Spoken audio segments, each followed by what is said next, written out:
Olá, muito boa tarde, seja bem-vindo ao novo canal. Começamos, e como é habitual às segundas-feiras, com o programa Ponto e Vírgula. Boa tarde, doutor, tudo bem? Boa tarde, como está, Mariana?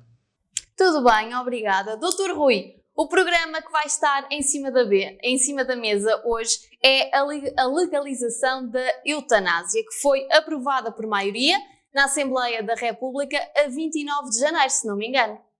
Exatamente, vamos falar então sobre esse tema que é um tema quente, digamos assim, que é um tema que preocupa todos os portugueses e que a todos diz respeito, porque é um tema que não é de um grupo social específico, não é de uma minoria, É de diz todos. respeito a todos nós.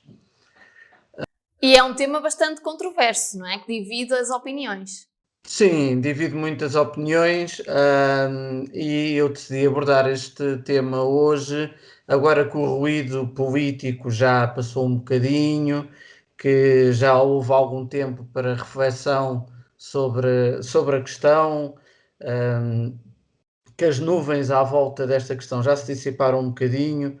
É preciso perceber que esta aprovação em termos legislativos na Assembleia da República decorreu em plena pandemia. Estávamos no pico da pandemia, digamos assim, um momento em que todos nós estávamos ocupados com outras questões, em que estávamos muito mais preocupados em como travar a pandemia, em como diminuir o número de mortos e de pessoas com sequelas originadas pelo Covid-19.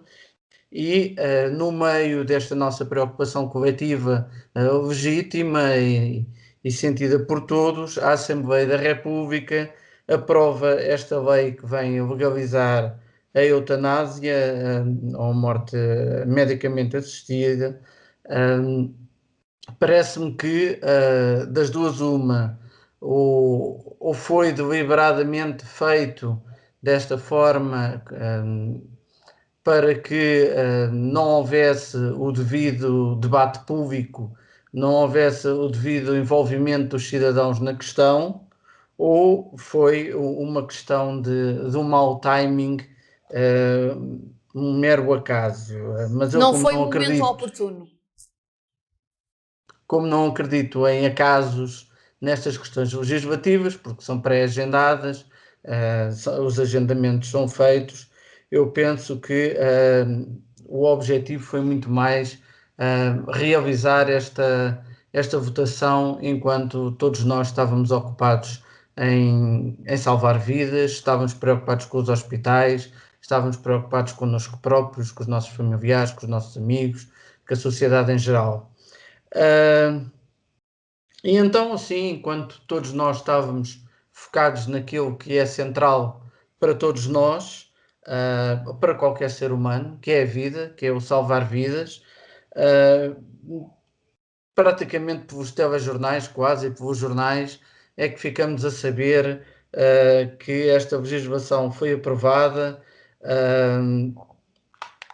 que vai permitir que qualquer pessoa que seja residente em Portugal, maior de 18 anos, sem doenças mentais, em situação e que esteja em situação de significativo sofrimento, seja lá isso o que for, não sei como é que se afere o significativo crescimento, sofrimento, perdão, porque é muito relativo, todos nós temos formas de viver o sofrimento diferenciadas e diferentes tolerâncias ao sofrimento, por isso este significativo crescimento é muito relativo.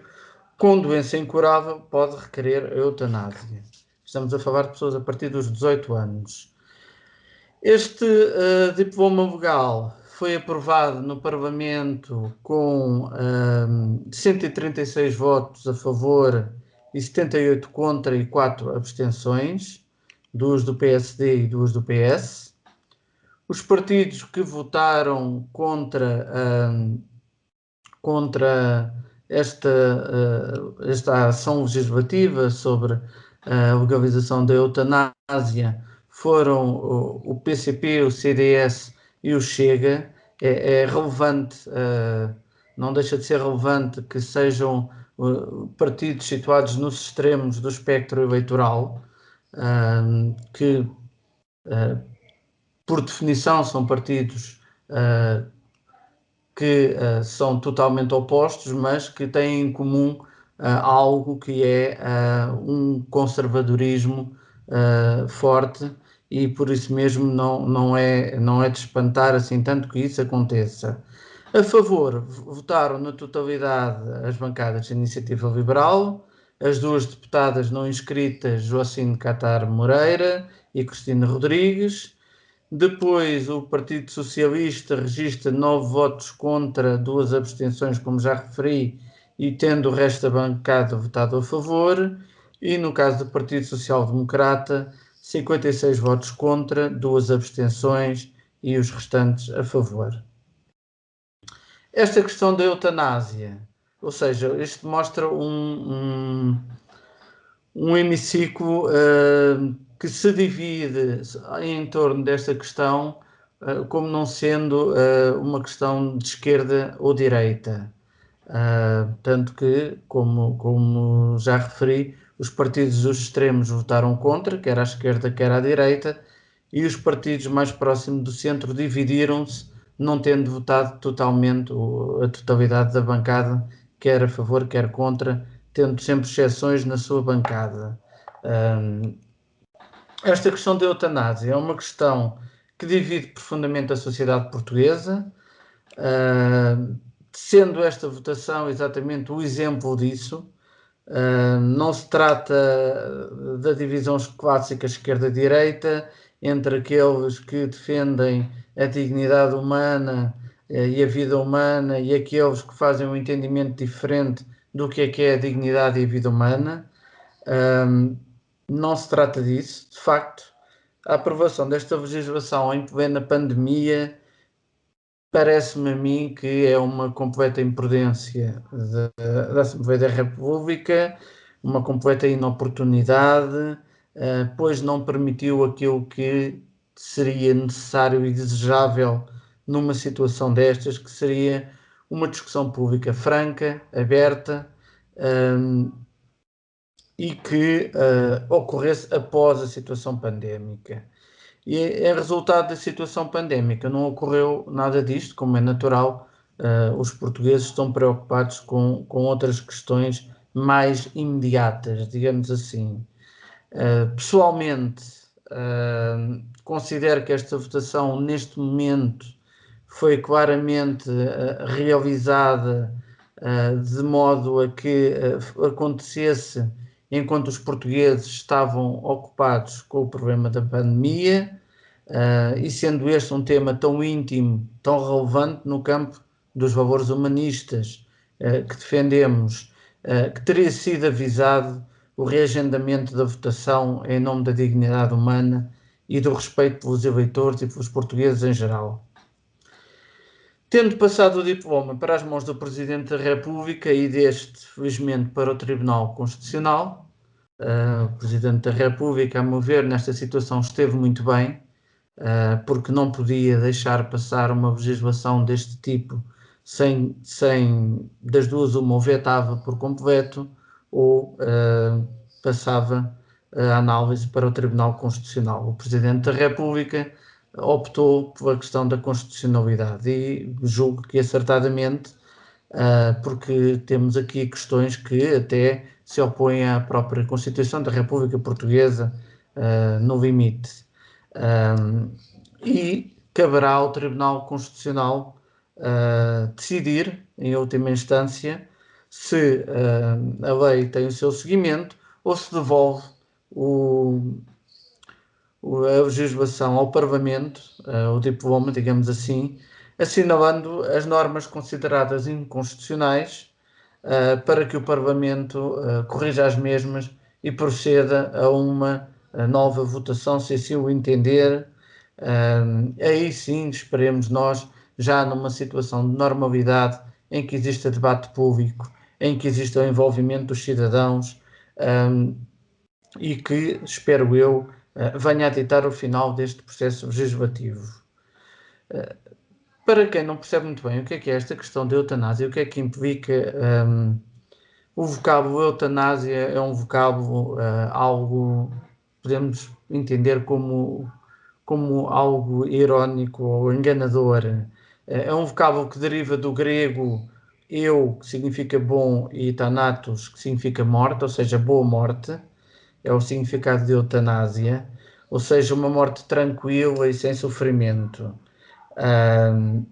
Mas poderemos falar de uma boa morte quando nós estamos a falar de facto da antecipação da morte de alguém por processos clínicos? Sobretudo quando o objetivo da medicina é salvar vidas e evitar a morte, colocar clínicos, médicos a agir no sentido oposto não pode ser considerado até uma violação do juramento de Hipócrates.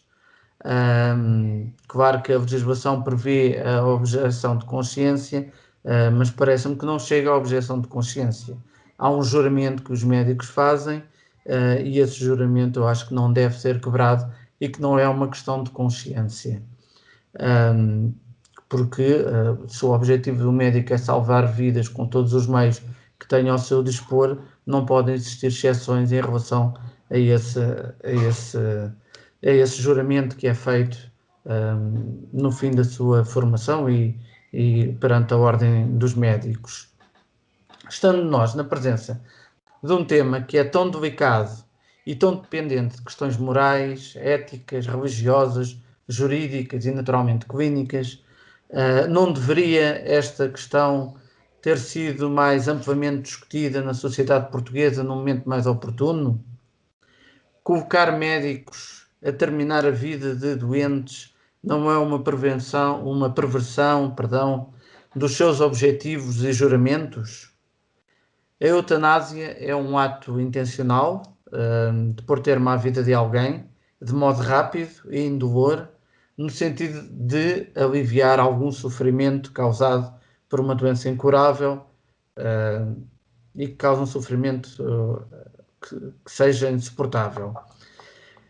Esta pode ser voluntária, quando é o próprio doente que conscientemente pede para ser morto, mas também existe a eutanásia involuntária, que ocorre quando o doente não se encontra capaz de exprimir o seu desejo de morrer e essa decisão é tomada por outrem no cumprimento de um desejo expresso anteriormente pelo doente nesse sentido. Para além disso, a eutanásia pode ser vista como uma eutanásia ativa e passiva, sendo que a ativa implica uma ação deliberada e direta sobre o término da vida do doente em questão, enquanto que a eutanásia passiva é realizada através da não realização ou da interrupção da medicação necessária à sobrevivência. Todavia, temos diferentes tipos de sofrimento. Se temos sofrimentos irreversíveis à luz da medicina de hoje e que não justificam a eutanásia, pois com o avanço da ciência, o que hoje é uma impossibilidade clínica, no dia seguinte pode ser uma possibilidade de devolver a vida a alguém com alguma qualidade e até, no limite, recuperar esse paciente. Basta olharmos para esta situação da pandemia, em que no espaço de um ano foi possível produzir diversas vacinas, quando normalmente são necessários vários anos ou até décadas para produzir vacinas, e poderíamos estar a falar de uma mortandade muito maior, mas que a medicina conseguiu andar mais rapidamente e conseguiu, em parte, mitigar o problema. Ora, no caso de algumas destas doenças que hoje são consideradas incuráveis, também, entretanto, podem ser feitas descobertas clínicas que permitam, por um lado, aliviar esse sofrimento ou, no limite, realmente tratar essas doenças e recuperar esses doentes. Por isso, antecipar a morte perante uma evolução da ciência e da tecnologia, e neste caso da medicina, que é cada vez mais rápida e cada vez mais direcionada a problemas específicos, se não estamos a pôr o carro à frente dos bois. Para além disso, temos doenças do foro de saúde mental, em que o sofrimento vivido pelo paciente pode ser também atroz e fazer com que este desejo de suicídio ou eutanásia voluntária, mas passada a situação depressiva, este possa desejar regressar à vida, ou seja, possa desejar continuar a vida. Ora, se naquela situação de depressão e de sofrimento atroz, o tal sofrimento significativo, este paciente tivesse requerido a eutanásia e lhe fosse efetuada a eutanásia, teríamos posto fim à vida de uma pessoa que, por meios clínicos, seria possível, em princípio, recuperá-la. Poderia ser possível. Ou seja, há aqui um conjunto de tais questões morais, éticas e jurídicas que são de uma profundidade tal que não permite que esta legislação seja assim aprovada com esta leveza e quase nas costas dos portugueses. É por isso que esta questão é tão delicada, quase tão individual, porque os argumentos sobre o direito à morte não me parecem ser válidos, nem mesmo no âmbito dos direitos humanos. Note-se que uma pessoa que tente suicidar-se, não consiga e tente várias vezes cometer suicídio, normalmente é alvo ou de internamento ou de tratamento psiquiátrico. Porquê? Porque existem direitos humanos em que é defendida a vida. E por isso, ao irmos contra a inviolabilidade da vida, que é um valor que devemos defender a todo custo, porque hoje a eutanásia é feita desta forma, amanhã pode ser de outra, porque de outro modo, a médio prazo, podemos ter situações como aquelas que já tivemos no passado, pode abrir caminho para a eugenia, pode chegar no limite à eutanásia eugénica, como a que foi praticada por diversos regimes totalitários, em que com auxílio médico, e não estou a referir-me aos campos de extermínio, só dos nazis, mas sim a práticas médicas que ocorreram também no passado e que legalmente, à época, e com o suporte médico, colocaram termo à vida de muitas pessoas que, à época, eram consideradas vidas dispensáveis, que não eram consideradas vidas. Estamos a falar de alguns casos de deficientes profundos, de multideficiências, etc. E este risco de abrir esta porta pode chegar a esta eutanásia eugénica. Na Europa, poucos são os países em que a eutanásia e o suicídio medicamente assistido são legais. Não é por acaso, é porque os valores que ainda existem e que são centrais na Europa são os valores humanistas, são os valores dos direitos humanos. E, de facto, apenas nos países do antigo Benelux, Bélgica, Holanda e Luxemburgo, mais a Suíça, é que algumas destas práticas são permitidas. Note-se, para além disso, que estes países partilham, sobretudo os do Benelux, partilham particularidades culturais e formas de olhar a vida e o mundo muito dispares das nossas. São contextos culturais e sociais completamente dispares daquilo que é a cultura portuguesa e daquilo que é a nossa matriz enquanto povo e enquanto sociedade. E para além disso, em alguns destes casos já existem situações em que a eutanásia já ocorre sem que seja sequer a pedido do próprio. Todos temos compaixão por aqueles que sofrem, mas o que está em causa com esta legislação é muito mais grave e pernicioso do que isso. Para além disso, acontece também em alguns destes países em que a eutanásia se tornou já num setor de atividade económica.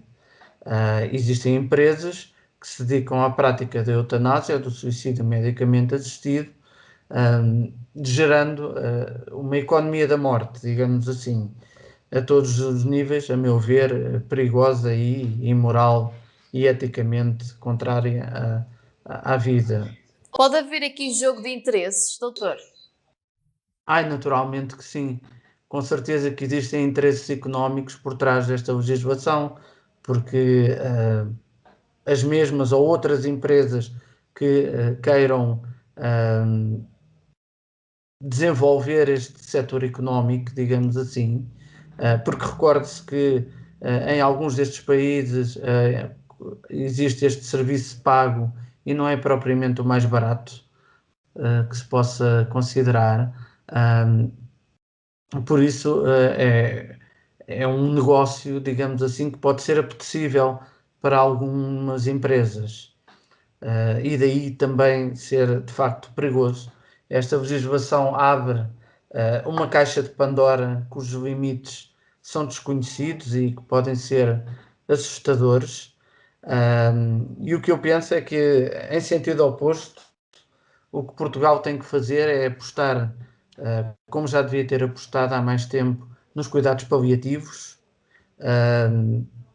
nos cuidados paliativos de qualidade, sobretudo, e no limite naquilo que já tem, que é o testamento vital, que também é algo questionável, mas que já tem.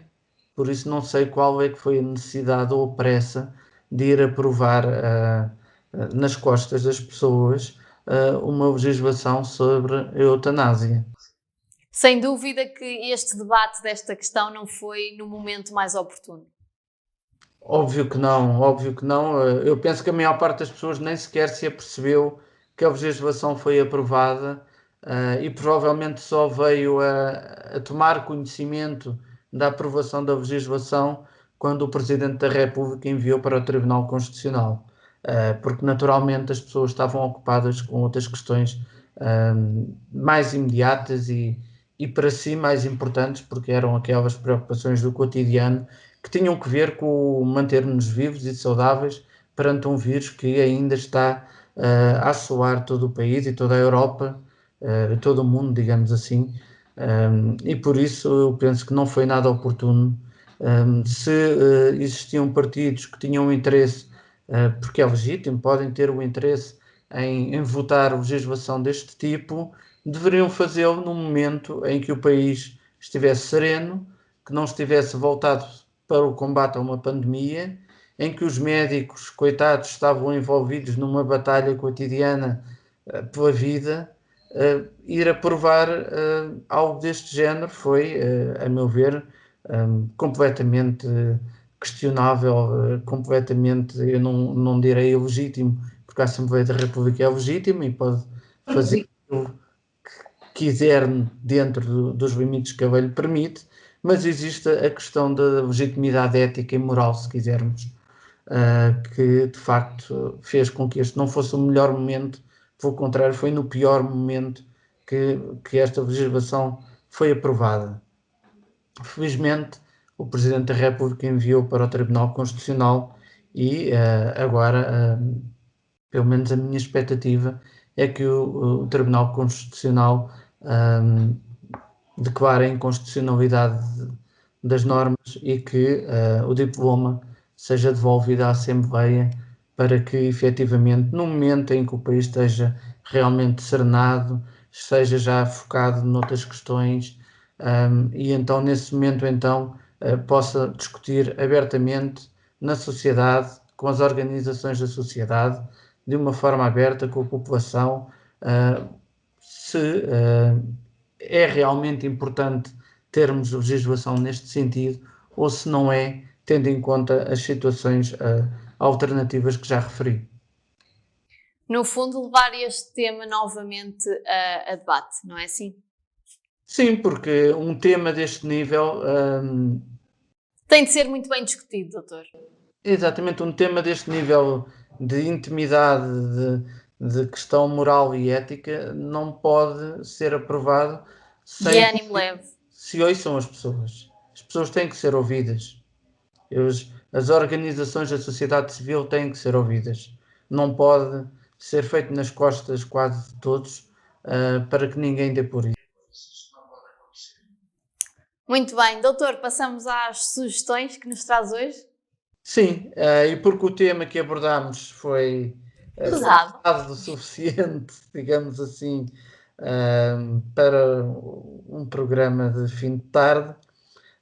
Desta feita eu trago 2 livros infantis para sugerir aos nossos espectadores. São infantis, mas que muitos adultos deveriam lê-los. E passo a explicar Precisamente. porquê. É porque são livros que versam sobre dilemas éticos e morais e que se calhar se alguns dos nossos deputados tivessem lido estes livros infantis na infância ou na vida adulta, ainda vão a tempo, se calhar tinham tomado posições diferenciadas. Assim, a primeira obra que trago é uma versão de Ulisses, de Maria Alberta Menezes, com ilustrações de Isabel Lobinho, publicado pelas edições Asa, e depois trago os os contos gregos na versão de António Sérgio, com ilustrações de Luís Filipe Abreu, editado pela Sada Costa Editora. Muito bem. Maria Alberta Menezes é uma mulher do norte do país, nasceu em 1930 em Vila Nova de Gaia, tendo uma vasta obra poética. Para além disso, foi professora do ensino básico e secundário, autora de múltiplos programas infantis para televisão, tendo sido mesmo a diretora do Departamento de Programas Infantis e Juvenis da RTP entre 1974 e 1986. Tem mais de 60 livros publicados, quer sejam para crianças, contos, poesia, banda desenhada, teatro, novela, e em 1986 recebeu o Grande Prémio Carlos de Gulbenkian de Literatura para Crianças. Neste Ulisses, a autora, com grande mestria, reescreveu as aventuras de Ulisses, como sabemos, fazem parte da obra Odisseia, do poeta Homero, de um modo muito inteligente e atrativo e compreensível para as crianças, em que estas são fantásticas aventuras que as crianças não querão perder e, como eu já disse, transmitem também questões éticas e morais para crianças e mais crescidos também. Depois, os contos gregos foram adaptados por António Sérgio, onde este autor adaptou 3 contos gregos, O Cão de Ulisses, Filemon e Baucis e a História dos Argonautas. São 3 contos cujas histórias centram-se nos valores que estão na base da nossa sociedade, a sociedade humanista, que valoriza a vida. Um livro, como já disse, para crianças e adultos lerem. Acho que devíamos enviar para todas as bancadas do Parlamento um exemplar para que poderem refletir melhor sobre estas questões, poderem refletir com base naquilo que é a tradição greco-romana até do humanista, refletirem melhor sobre as posições em relação ao tema que estamos a discutir. António Sérgio, como se sabe, nasceu em 1883 na antiga Índia Portuguesa, em Damão, falecendo aos 85 anos já em Lisboa. Foi filósofo, historiador, pedagogo, político, tendo sido estes contos gregos uma das suas grandes obras literárias. E é assim com estas 2 grandes obras, que apesar de serem para crianças, não os torna mais pequenas, pelo contrário, até porque estes valores passam-se na infância e é a partir da infância que estes valores geram homens e mulheres, naturalmente, com preocupações mais humanistas e mais centradas na vida e que são essenciais para uma vida mais saudável, em que os valores humanistas que são essenciais a que a nossa sociedade seja mais solidária, mais justa, tenham pasto para crescer e se desenvolver.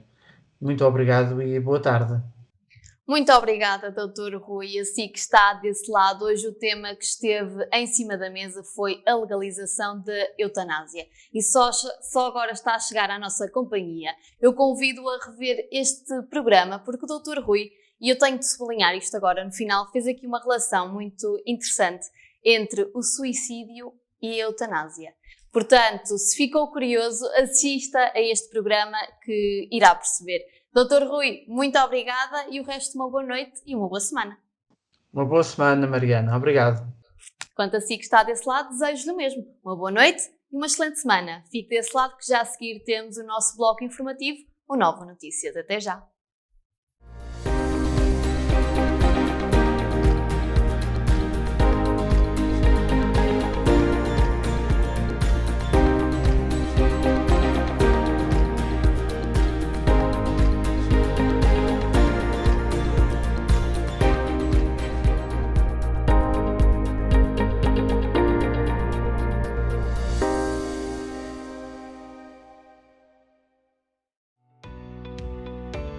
Novum Canal.